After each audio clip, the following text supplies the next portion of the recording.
Wow. So the trend you can understand there is there are people who are really passionate, considerate, and willing to give. Definitely. There are causes and like abundance of projects, social impact projects that needs to be funded. Yeah.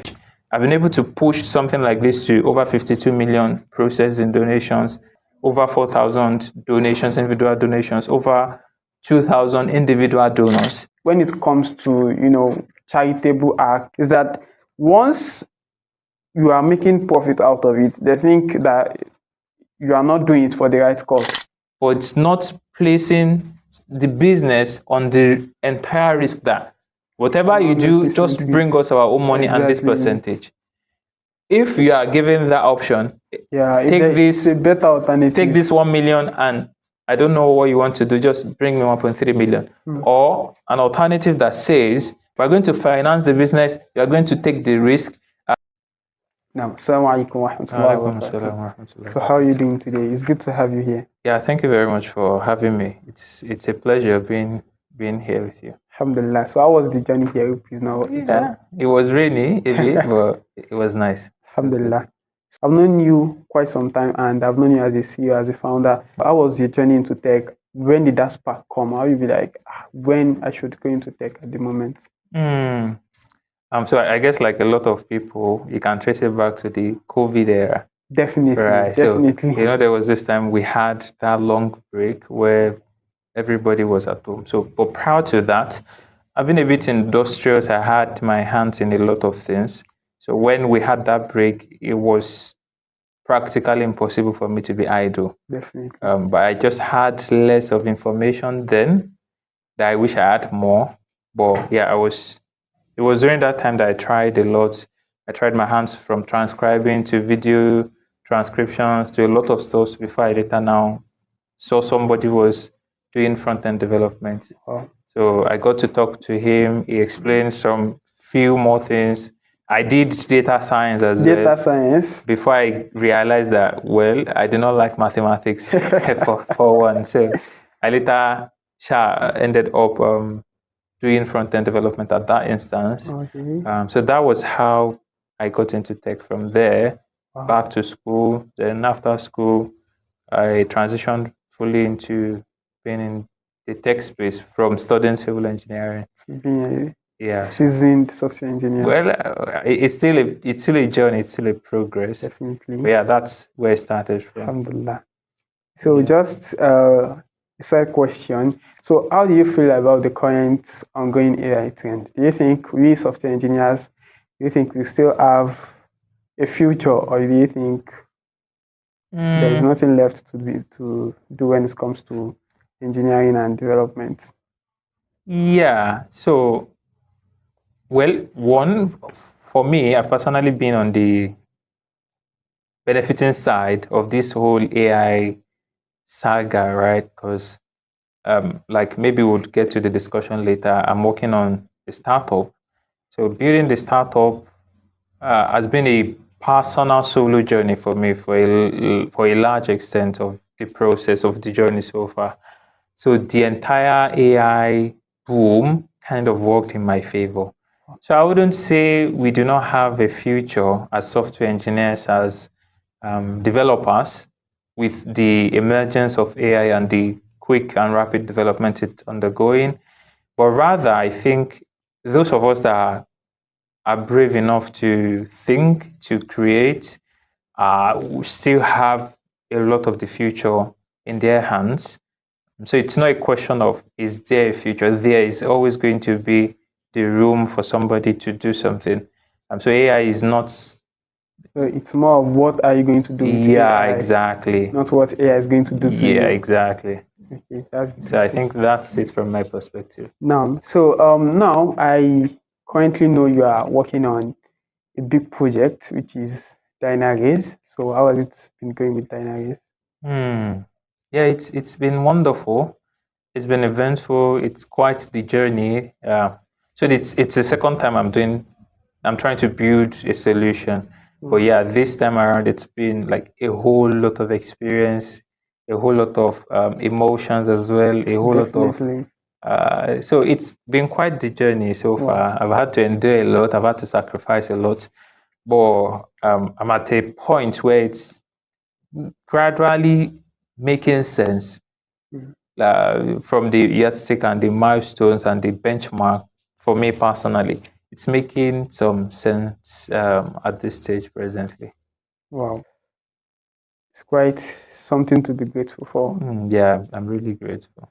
Okay, so talking about Dynaraise, Dynaraise, as I know, Dynaraise is a crowdfunding platform and it has a lot of features. I personally have used Dynaraise one or twice to, donate and things like that. So I want to ask, how did that thought, what's the motivation, what's the story behind Dynaraise itself? Everything has a backstory that, it was at that point you think the thoughts came that, yeah, I have to build something like this.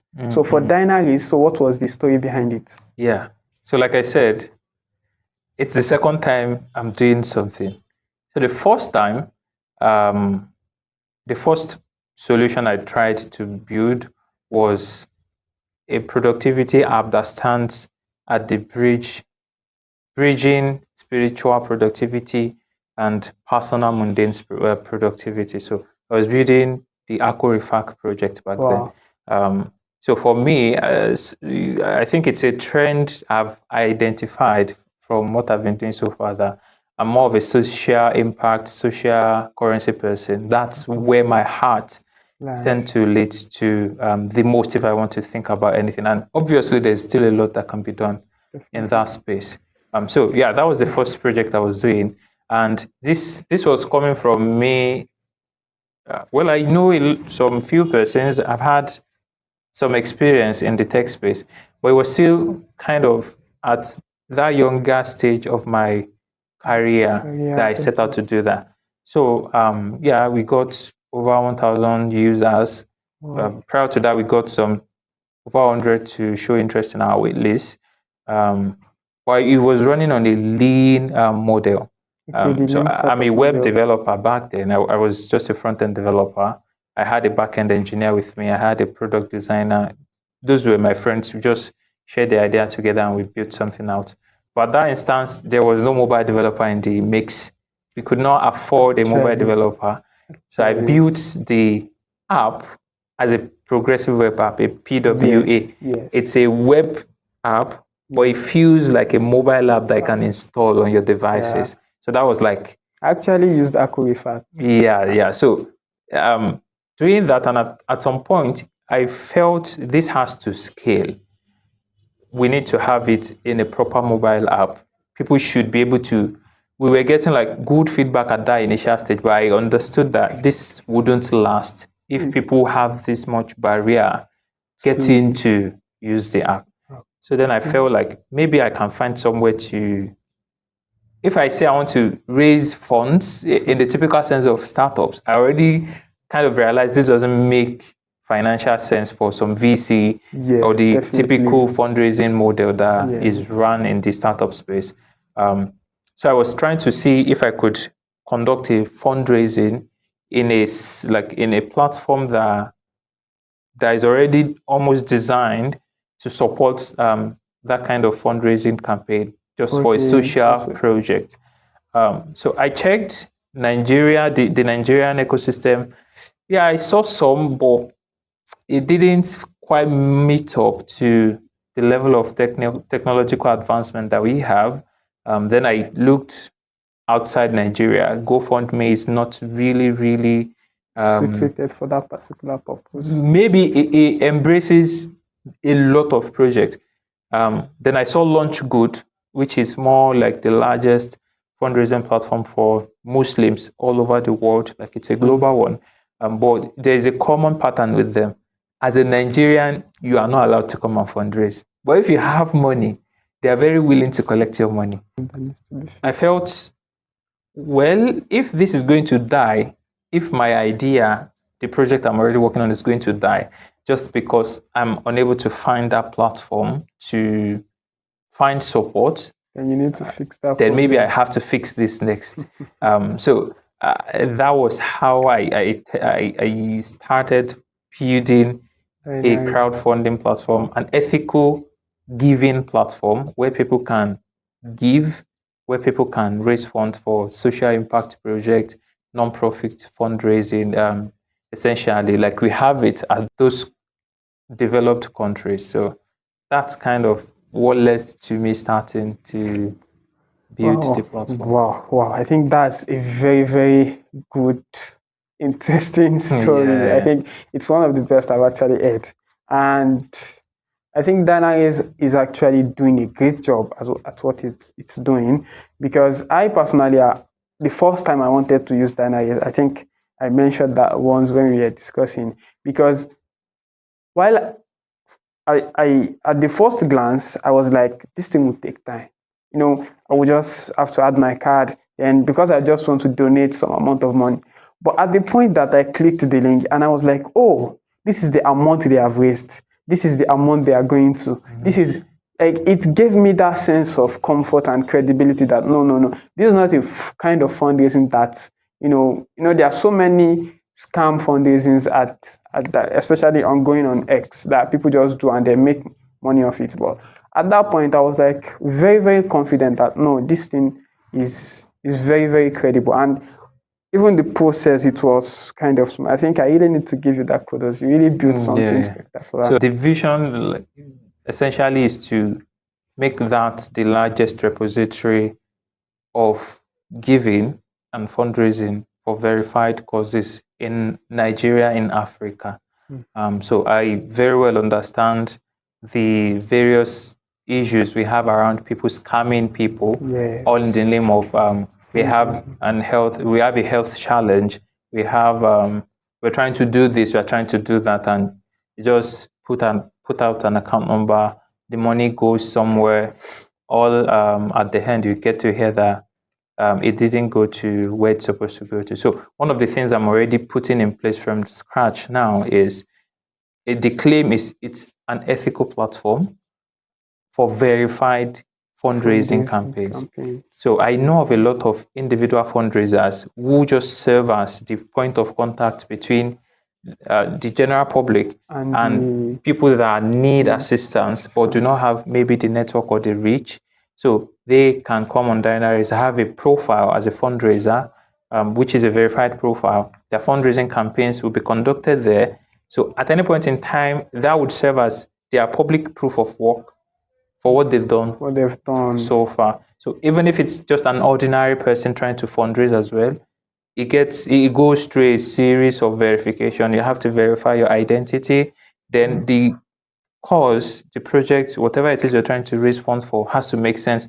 Has to check. You have to provide documents to back whatever it is you are claiming is the case. So a lot of fundraising campaigns did not get approved. There's a lot that I either do not allow, or they are trying to publish it. I do not give the approval because some things do not just check. That's actually very great. And we are, alhamdulillah, that we have Muslims that are building things that are actually very, very useful and very, very needed for the society. So now, talking about Dynaraise itself, Dynaraise is a startup, and a startup has to make profit. That's undeniable, because that's what keeps the startup itself running. If a startup does not make profit, then it's going to get, it's going to die. Yeah, it's going to die in the end. So between the purpose that Dynaraise serves and then the profit itself, so there needs to be a balance between that. So I want to know, how do you balance the purpose and then the profit making? Because some people would come and be like, it's just making money off people, and which is totally wrong.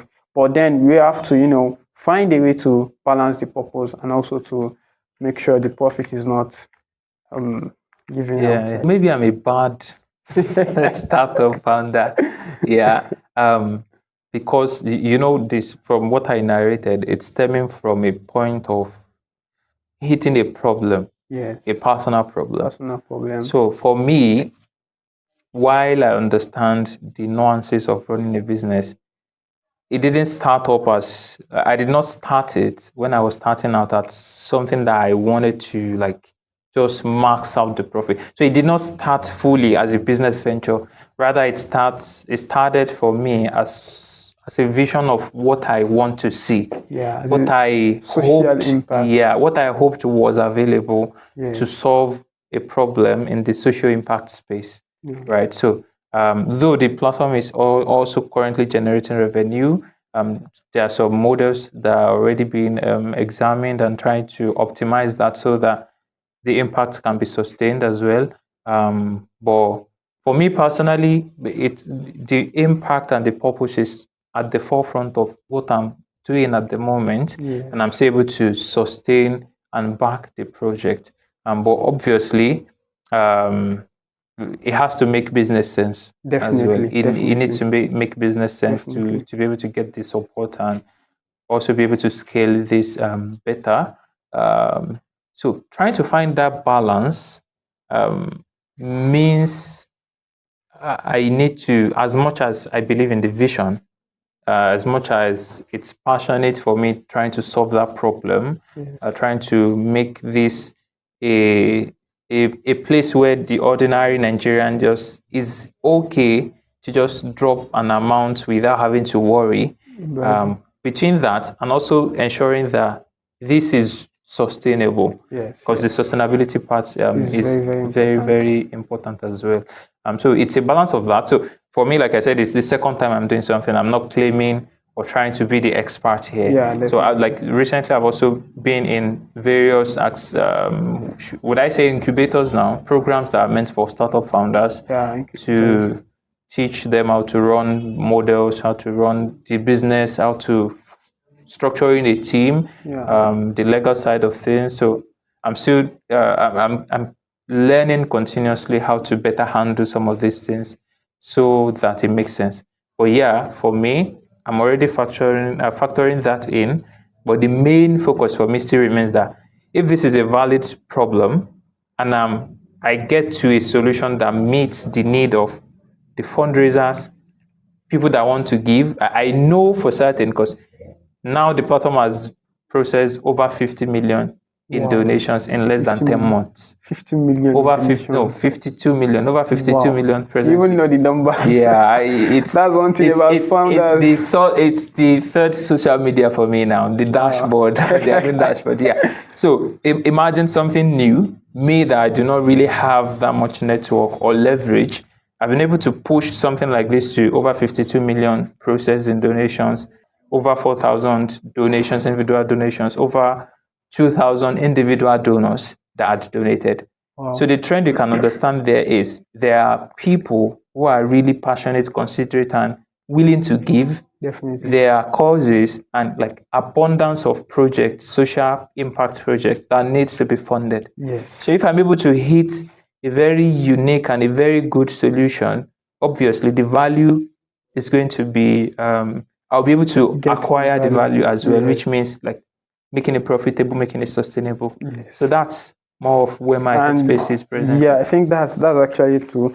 Popular misconception that people have when it comes to charitable acts or things like that relate to charity is that once you are making profit out of it, they think that you are not doing it for the right cause, or you are not just doing it for the profit. And sorry to bring this in, even the Quran said that إنما الصدقات للفقراء والمساكين والمهاجرين والعاملين عليها. I think it's no sorry now. There's no need to be sorry there. So, I think the sustainability part is equally important.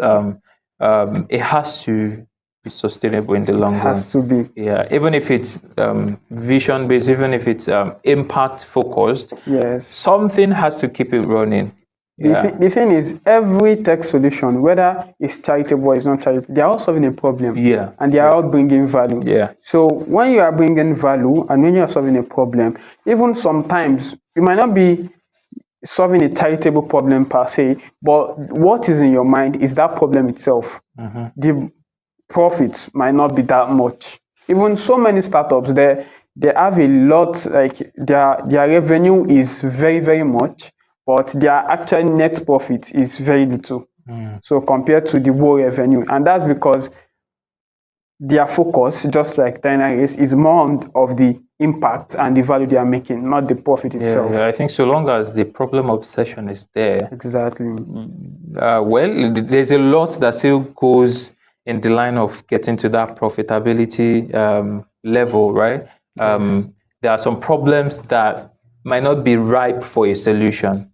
Yes, definitely. There are problems that the time might not just be the right time to do so. So like there's a lot of nuances around this, but like with the right obsession with a problem, there's that potential to get to a good profit margin there. Yeah. Now let's talk about interest-based finance. Just being a co-founder as well, I've co-founded at least a few startups, even though many has, died. Yeah, that's it's something I'm proud of, that at least I co-founded the startup. So when it comes to fundraising and your financial model as a startup, I think it's something that's very problematic, because there is virtually no startup that I have worked with that I did not have to avoid interest-based finances. I had to avoid it because it comes every time. Even when you are launching your own startups and then you see someone as an angel investor, what they are going to tell you is, I have to get my money back with a certain percentage or a certain amount. So which is basically Riba. So from your own personal experience, how have you navigated that part? Is it really avoidable, and how have you been able to avoid it? So yeah, I think I have a similar experience to what you had as well. I think I've had to quit at least two jobs that I've already started. Wow. Because they were going into something which is not Islamically ethical, which is not financially ethical in a sense. But in the perspective of fundraising, I've not gotten to a stage of actually meeting maybe investors to do that. But I already understand that from my experience that it's a common occurrence for businesses to want to max out the profit that they can get. And when you have businesses that are not really guarded by the ethics that Islam is trying to promote, which is it's not that Islam just doesn't want you to make profit or to get the maximum profit that you can, but the result or the goal is such that there isn't a vacuum. For example, if you are giving 1 million to a business and you are claiming you want that business to return 1.1 million after a month, if the business is unable to do that and they are still obliged to give that to you, so there's a vacuum there. There's a disadvantage to the business that is trying to meet up with that turnover for the investor, or whichever the case might be.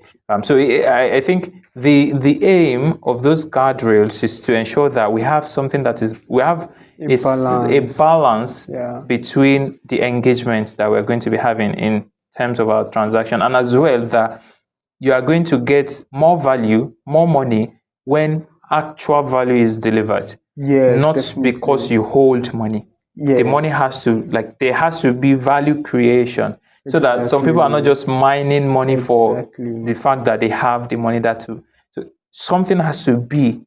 You have to create a value. You have to take a risk. Yeah, or you have to take a risk, really. So personally, my experience hasn't been from the funding, maybe trying to secure funding. Well, I've also been involved in businesses, like business financing, typically it will be close to over 7 years, I think.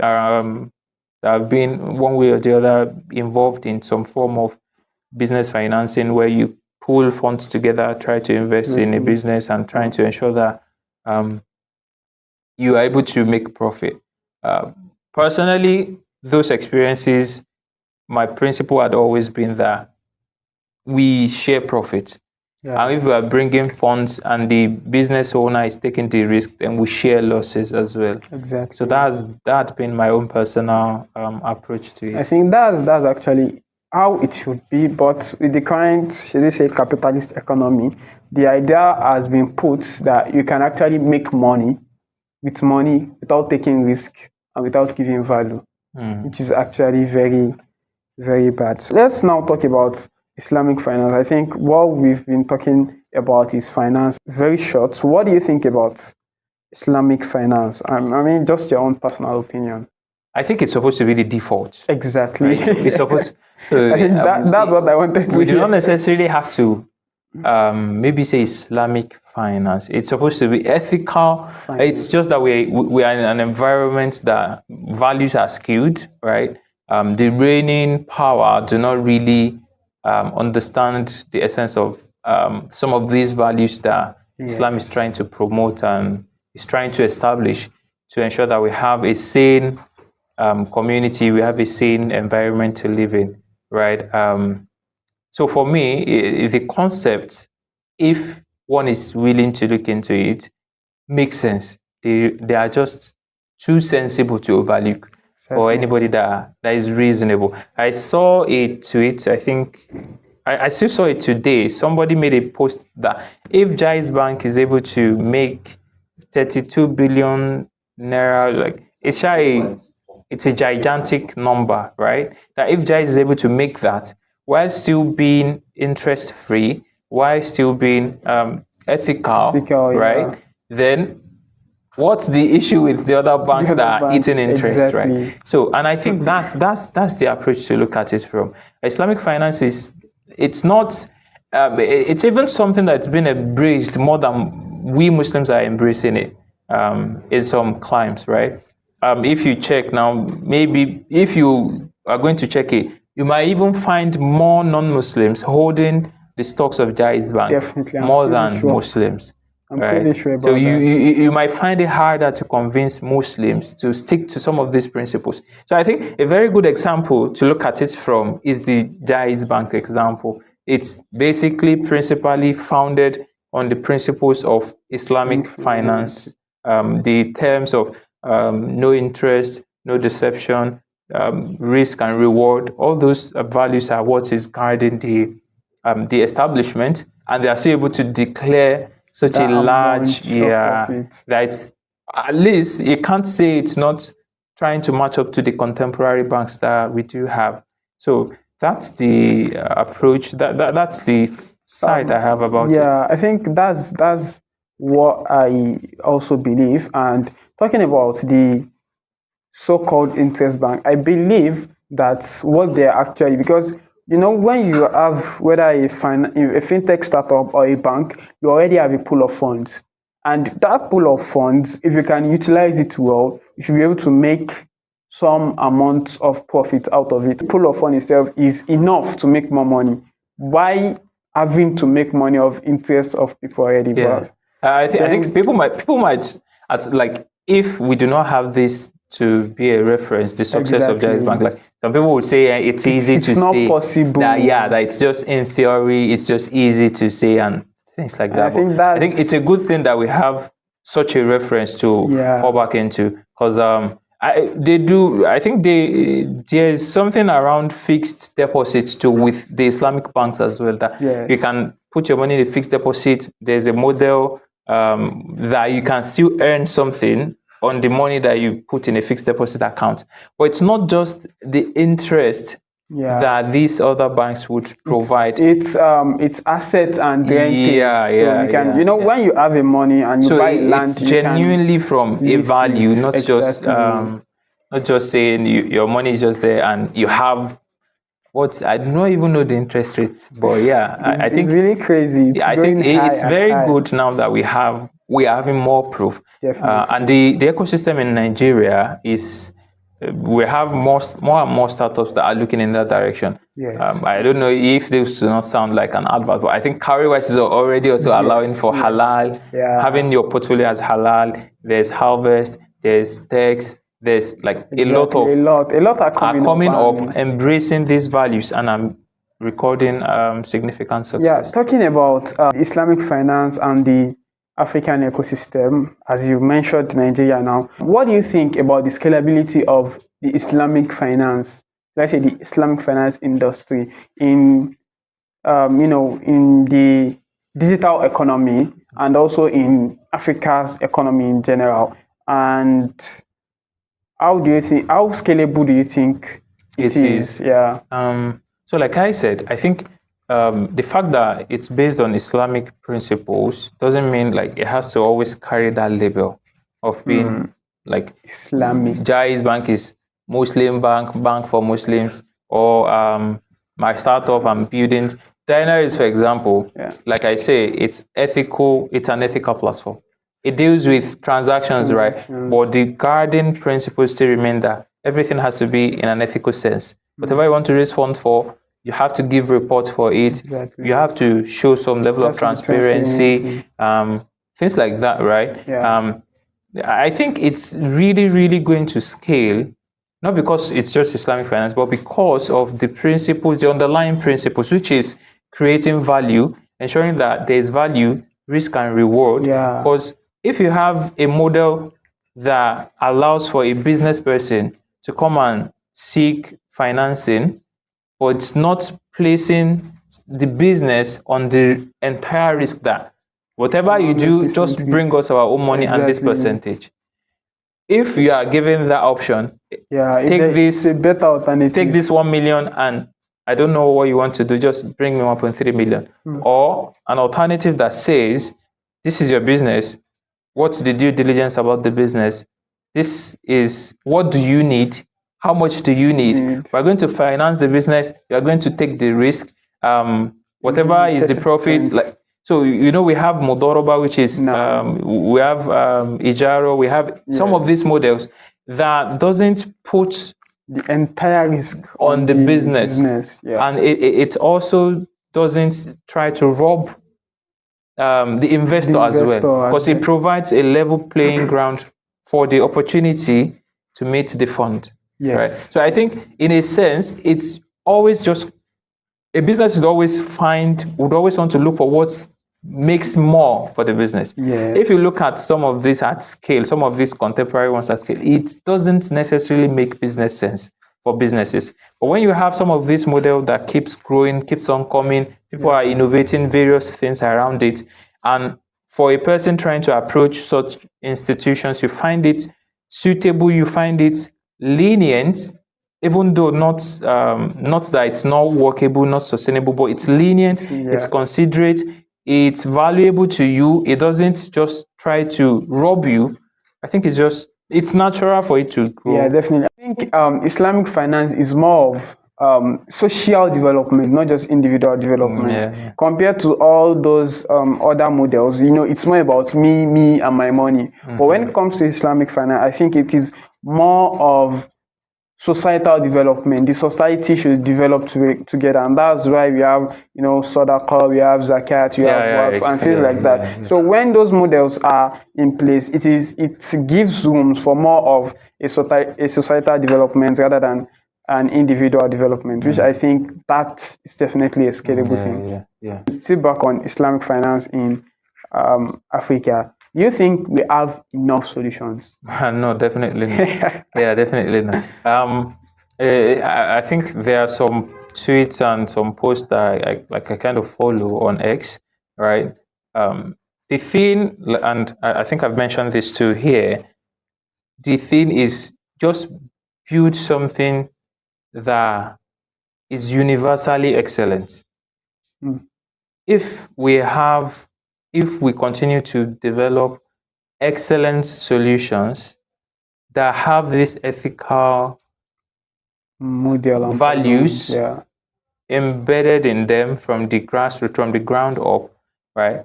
Obviously, our community at large is headed in a good direction. Presently, we have less, we do not even have enough. It's not like we've solved all the problems that we can solve, right? That's why you still see startups coming up every now and then, and people putting money, investing in some of these startups as well. It's still because, if we have all our problems solved, then we'll be living in a fairy tale, right? So we're still there's still problems that needs to be solved. In the finance sector too, there's still a lot that can be done. You still see even with the emergence and the popularity of OPay, PamPay, and all this and Definitely. that, there still is that gap in the financial inclusion with a lot of people. Even regardless of the high extent of the adaptability, there's still a lot that needs to be done. So I think there's, I can't say you've done enough. There's still a lot of potential. Yeah, there's still a lot of potential. So like I was in the Next If mentorship program as well. It just ended some days last week, I believe. And yeah, these were some of the things we looked at. Some of the there was the capstone project that was done as well, trying to take up case studies, trying to develop some ideas, some concept around what solution can still come in our environment. And I think the program saw up to 4 excellent solutions that people conceived that can be developed into something much more meaningful. So yeah, obviously there's still the room for a lot to be done. There's no business can do it all. Yeah, definitely. Yeah, there's still a lot of gaps that can be bridged. You just have to choose your own, then fix the problem. Yeah, fix what you can fix, acquire the value you can acquire.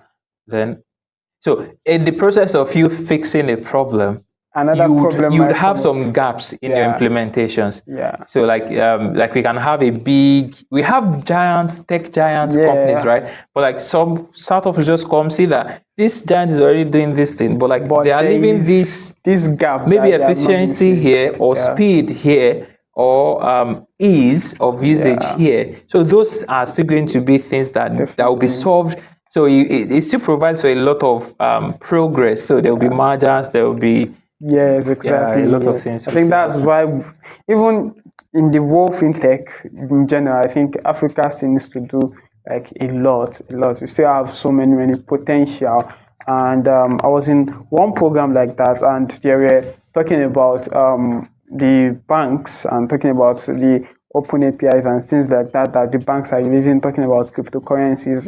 There is a lot of problems that need to be fixed, and I think we Muslims should be at the forefront of that. Have you seen Open Ledger before?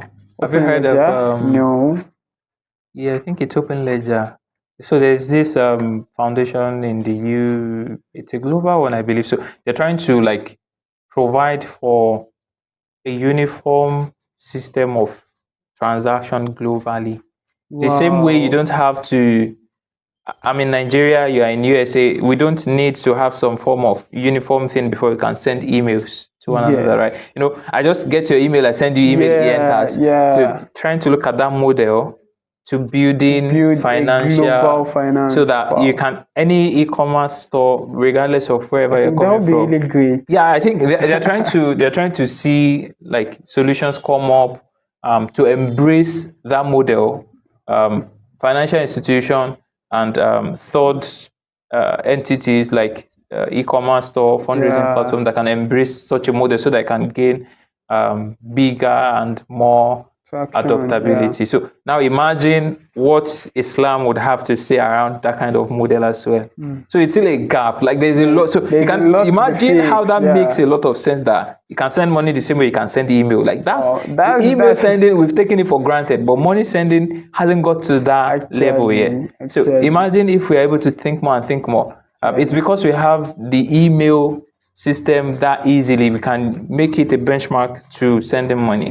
So when we have a lot of growth around what has been done, you still see what can be the next level of ease that can be brought into the system that we have. I think that would definitely need some big financial institutions. So now we've been talking about money. So now let's talk about wealth. Talking about wealth, some people actually have the idea that Islam does not really like wealth, or when you have wealth, it goes against the religion or something. And I try to tell people that the first people who started the religion itself were Muslims. Were big giants. We talk about Abu Bakr, we talk about Abdul Rahman bin Auf. So now I want to talk about you. So I want to talk about your own philosophy of finance, your own philosophy of wealth. Many people have many beliefs about wealth, about what money is. And we see that the current trend now is that people start being too obsessive about money, thinking money does everything. And Habib once said, he said that I want to have so much money. So that I can say money, Money is not everything. Yeah. I've heard so that. I think that's one of a hell of a philosophy, and I hold that in my right palm like this. So you want to have enough money so that I can say money. Definitely. Yeah. So what's your own philosophy? Yeah. So well, like I say, some of the trajectory of what I've been doing so far had been like social impact, right? Yeah.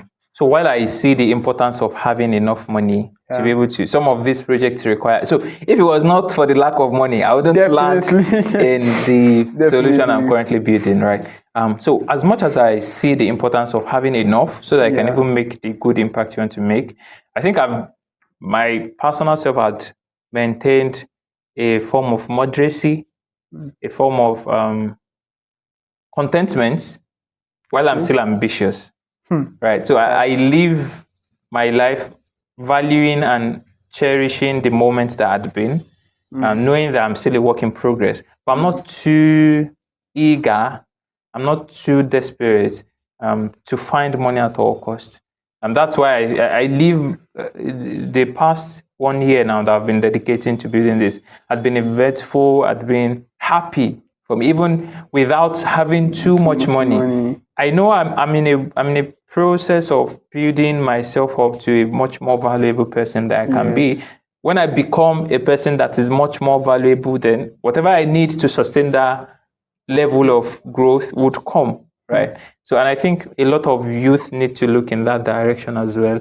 While you can, it's good, it's important to be convenient, to have enough that can sustain you, but you also do not have to do that at the expense of your success, at the expense of your morality, at the expense of your spirituality. So that's Khabib. We know as much as he dominated McGregor in the cage, you still know him to be a Muslim, a good Muslim, right? As much as he said he wants to have enough money so that he can say money, we know his identity. He did not compromise his identity for the fame or for the money. He proudly wears that garment of Islam around him. And I think that's where people should look at. If you're able to do that, you give yourself a unique platform and identity to be able to say, this is who I am and I'm successful, and people get to respect you for it. Rather than you getting lost in the midst of people that are just trying to find money at all costs or just doing whatever it takes. You should not do whatever it takes.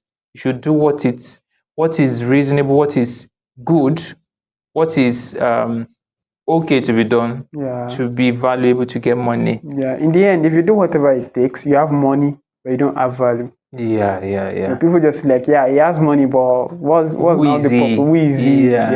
But if you have that money, that's why even no matter where Khabib reach, he is always respected. Yeah, exactly. He has done, even like to non-Muslims, the respect is there. Even when he's doing a podcast or he's doing a meeting, even if the person is a Christian and he hears the call to pray, he'll be like, Khabib, won't you go and pray? Because he has shown them that level of, he has shown his value, and he has been respected to his value without any compromise. And I think that's what, as you said, all you should be looking at, and I'm looking up to you in that. Hey, Miki.